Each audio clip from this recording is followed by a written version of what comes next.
kita semua yang hadir di tempat ini dan jemaat sekalian yang ada di rumah. Pada ibadah minggu hari ini kita akan dengarkan firman Tuhan sedikit saja. Matius pasal yang ke-8 ayatnya yang ke-23 sampai dengan 27. Lalu Yesus naik ke dalam perahu dan murid-muridnya pun mengikutinya. Sekonyong-konyong mengamuklah angin ribut di danau itu, sehingga perahu itu ditimbus gelombang, tetapi Yesus tidur. Maka datanglah murid-muridnya membangunkan dia. Katanya, "Tuhan, tolonglah, kita binasa." Ia berkata kepada mereka, "Mengapa kamu takut, kamu yang kurang percaya?" Lalu bangunlah Yesus menghardik angin dan danau itu, maka danau itu pun menjadi teduh sekali.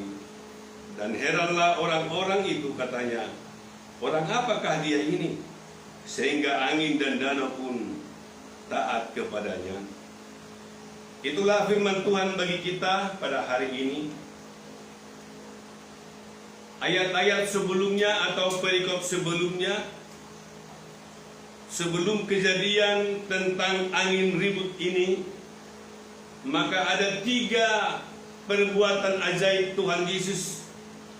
Yang pertama, dia menyembuhkan seorang yang penyakit kusta. Dengan seketika itu penyakit kusta itu disembuhkan. Lalu yang kedua, ada seorang hamba perwira di Kapernaum karena dia sangat menderita dan lumpuh. Lalu waktu itu bertemu dengan Yesus. Dikatakan kepada Yesus, "Guru, hambaku sangat menderita, tolonglah disembuhkan."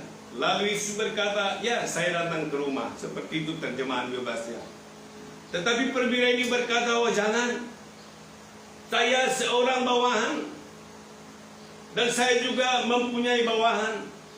Jika saya berkata kepada bawahan saya pergi, maka dia pergi. Saya katakan mari, dia akan datang. Dan saya katakan kerjakan ini, maka dia kerjakan. Sehingga katakan sajalah sepatah kata kepada hambaku itu, maka dia pasti sembuh." Bapak Ibu beserta saudara yang dikasihi oleh Tuhan, Yesus berkata, tidak ada saya temukan iman seperti ini di umatku Israel. Kenapa? Karena perwira ini mengetahui tentang otoritas. Bukan soal kekuatan dan tenaga, tapi otoritas yang dimiliki. Bapak Ibu dan saudara yang dikasihi oleh Tuhan, yang menyaksikan firman Tuhan ini, yang mendengarkan firman Tuhan ini, bahwa otoritas itu ada di dalam Yesus, sehingga dia bisa menyembuhkan penyakit kusta, penyakit yang lumpuh. Dan juga berikutnya juga ada juga mertua Petrus, dia dalam keadaan demam, tetapi dengan seketika bisa disembuhkan. Bapak Ibu, oleh karena itu banyak orang berbondong-bondong mengikuti Yesus. Banyak orang berbondong-bondong mengikuti Yesus karena dia pikir bahwa mengikuti Yesus ini banyak finansial, banyak keuntungan, banyak hal. Benar. Tetapi dikala seiring berjalannya waktu, maka Yesus berkata, "Ayo kita bertolak ke seberang." Lalu pembacaan firman Tuhan tadi, disitulah mereka naik perahu dengan murid-muridnya. Tapi sekonyong-konyong, dengan tiba-tiba, tanpa pemberitahuan seperti itu. Lalu sekonyong-konyong katanya, mengamuklah angin ribut itu di danau itu, sehingga perahu itu ditimbus gelombang. Tetapi firman Tuhan berkata, Yesus tertidur. Bapak Ibu beserta saudara yang dikasihi oleh Tuhan. Nah, dikala itu maka murid-muridnya itu mulai ketakutan, mulai khawatir tentang kehidupannya.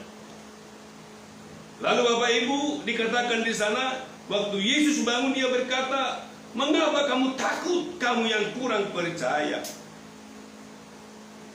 Lalu peristiwa yang kita hadapi sampai sekarang kita masih live streaming dalam khotbah ini, dalam ibadah ini.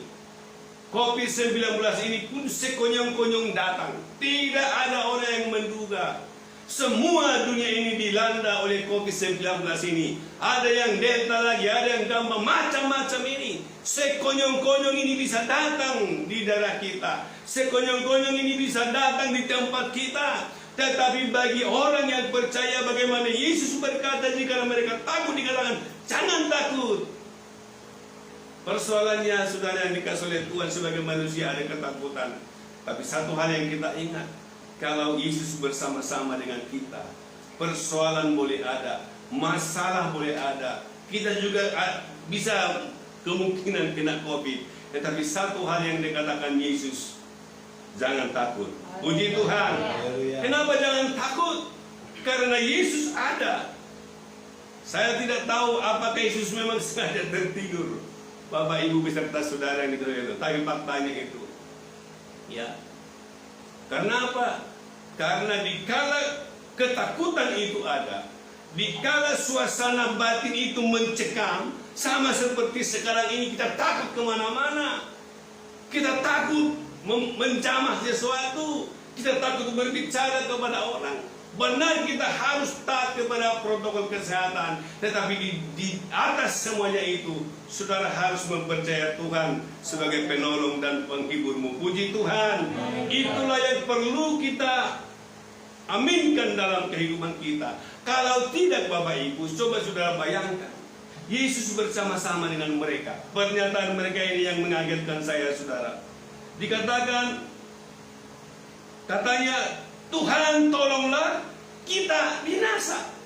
Bayangkan Bapak Ibu, kalau saudara takut, saudara kelimpungan, berpikir pun tidak jelas lagi.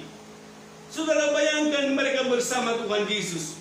Karena ada gelombang sekonyong-konyong datang, katanya, mereka mengira bahwa Yesus dan mereka sama-sama mati di laut itu. Bayangkan. Jangan-jangan saudara yang memiliki Yesus dalam hatimu, tidak ada mungkin pengharapan lagi sampai dengan bersama-sama dengan Tuhan saudara mati. Wah, Tuhan sudah mati di kayu salib untuk menebus dosa-dosamu. Persoalan ada. Karena ini pun Yesus berkata, ayo kita bertolak ke sebelah. Mengikuti Yesus pun ayo kita bersama-sama dengan Yesus. Bukan tidak ada masalah, tetapi di dalam persoalan, dalam masalah, dikatakan jangan takut. Di mana iman percayamu? Biarlah tetap bergantung kepada Tuhan. Karena dengan bergantung kepada Tuhan, maka sukacita, kegembiraan itu. Firman Tuhan berkata, hati yang gembira dan obat, tapi semangat yang patah meremukan tulang. Dan jikalau saudara bersekutu dengan Tuhan, berharap kepada Tuhan, tantangan boleh ada, tapi percayalah, Yesus bersama-sama dengan kita. Oleh karena itu pada pagi hari ini, inilah firman Tuhan bagi kita. Biarlah nama Tuhan dipermuliakan. Karena setelah mereka berkata seperti itu, dan heranlah orang-orang itu, katanya, orang apakah dia ini sehingga angin dan danau pun taat kepadanya. Mereka berpikir kalau orang sakit mungkin ada virusnya, bisa diperintahkan. Kalau orang yang kerasukan setan, bisa setannya diusir. Ini bagaimana angin? Mereka lupa bahwa angin pun dan segala sesuatu adalah ciptaan Tuhan. Gunung-gunung, seluruh ciptaan ini tunduk kepada Dia. Berharaplah kepada Tuhan, jangan khawatir, maka firman Tuhan ini akan menjaga kita. Puji Tuhan. Mari kita angkat satu lagu jumpa Tuhan. Bersamamu Bapa muliawati semua. Engkau ada bersamaku di setiap musim hidupku.